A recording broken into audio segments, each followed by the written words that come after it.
52,639 കിലോമീറ്ററോടിയ ഒരു ബലീനോയാണ്, പെട്രോളാണ് വാഹനം. ഈ ഒരു വാഹനത്തിൻ്റെ കംപ്ലൈൻറ്റ് എന്ന് വെച്ചിട്ടുണ്ടെങ്കിൽ വണ്ടികൾ സ്റ്റാർട്ട് ചെയ്തിട്ടുണ്ടെങ്കിൽ ഇഞ്ചിൻ്റെ അവിടെ നിന്നൊരു സൗണ്ട് വരിക. അതെങ്ങനെയാണ് നമുക്ക് നോക്കാം കേട്ടോ.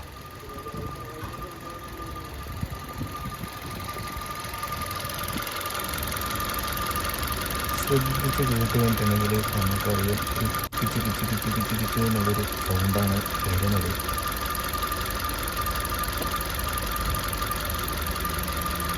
കണ്ടോ, ഇതാണ് സൗണ്ട് കേട്ടോ. ഇതായത് രാത്രി സമയങ്ങളിലൊക്കെ സൈലൻ്റായിട്ട് നിർത്തിയിട്ട് നമ്മൾ സ്റ്റാർട്ട് ചെയ്തിട്ടുണ്ടെങ്കിൽ നമുക്ക് കാറിൻ്റെ അകത്തിരുന്ന് കഴിഞ്ഞാൽ നല്ലപോലെ സൗണ്ട് ഫീൽ ചെയ്യും കേട്ടോ. നല്ലപോലെ സൗണ്ടുണ്ട്. അതേ സമയത്ത് വല്ല സിഗ്നലിലോ ട്രാഫിക്കിലോ നമ്മൾ ഓടുന്ന സമയത്തൊന്നും പകൽ സമയങ്ങളിലൊന്നും അത് അറിയില്ല അത്ര പെട്ടെന്ന്. എന്തായാലും നമ്മൾ ഇത് ചെക്ക് ചെയ്യാനുള്ള ഒരു ടൂളുണ്ട്. എന്തായാലും ആ കറങ്ങുന്ന ആ ഒരു ഭാഗത്തായിരിക്കും ഈ കംപ്ലൈൻറ്റ് ഉണ്ടാവുക.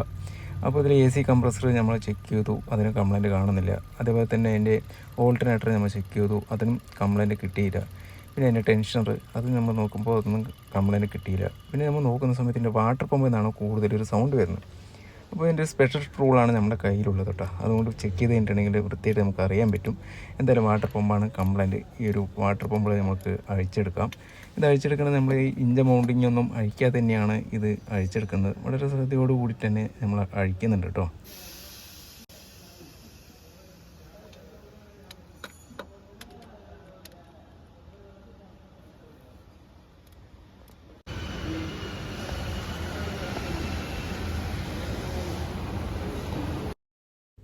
വാട്ടർ പമ്പ് ഇങ്ങോട്ട് അഴിച്ചെടുത്തു കേട്ടോ. നമ്മൾ ആ ഫ്രണ്ടിലെ ആ ഒരു ഇഞ്ചൻ മൗണ്ടിങ് ഒന്നും അഴിക്കാതെ തന്നെയാണ് നമ്മളത് അഴിച്ചെടുത്തത്. എന്തായാലും നമ്മളതിനെ വളരെ ശ്രദ്ധയോടുകൂടി തന്നെ അത് ഇങ്ങോട്ട് അഴിച്ചെടുത്തിട്ടുണ്ട്. അപ്പോൾ ഇതാണ് നമ്മുടെ പാർട്സ്. ഏകദേശം 1860 രൂപയാണ് ഈ ഒരു വാട്ടർ പമ്പിൻ്റെ വില വരുന്നത്. അപ്പോൾ നമ്മൾ അഴിച്ചെടുത്ത് പുറത്ത് വെച്ച ഒരു പാർട്സ് നമുക്ക് ചെക്ക് ചെയ്യണം. കംപ്ലൈൻറ്റ് എത്രത്തോളം ഉണ്ട്, ഇത് തന്നെയാണോ എന്നുള്ളതൊന്നും കൂടി കൺഫേം ചെയ്യണം. ഇതാണ് ആ സാധനം. അപ്പോൾ നമ്മൾ ഇതിനെ ഈ ഒരു ഭാഗത്ത് വെച്ച് പതുക്കെ തിരിച്ച് നോക്കണം കേട്ടോ. തിരിച്ച് നോക്കുമ്പോൾ നമുക്ക് ഫീൽ ചെയ്യേണ്ട ആ ബെയറിങ്ങിൻ്റെ അവിടെ നിന്ന് വേണം സൗണ്ട് വരുന്നത്. ബെയറിങ് വീക്കായിട്ടേ അതിലുള്ള ഗ്രീസുകളെല്ലാം പോയ ശേഷം ഉള്ള ഒരു സൗണ്ടാണ് നമുക്ക് കേട്ടത്.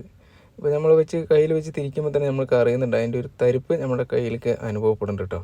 അപ്പോൾ ശരി, എന്തായാലും അത് നമുക്ക് മാറ്റി പിടിപ്പിക്കാം. അപ്പോൾ നമ്മൾ മാറ്റി പിടിപ്പിച്ചു, എന്നിട്ട് നമുക്ക് നോക്കാം കേട്ടോ.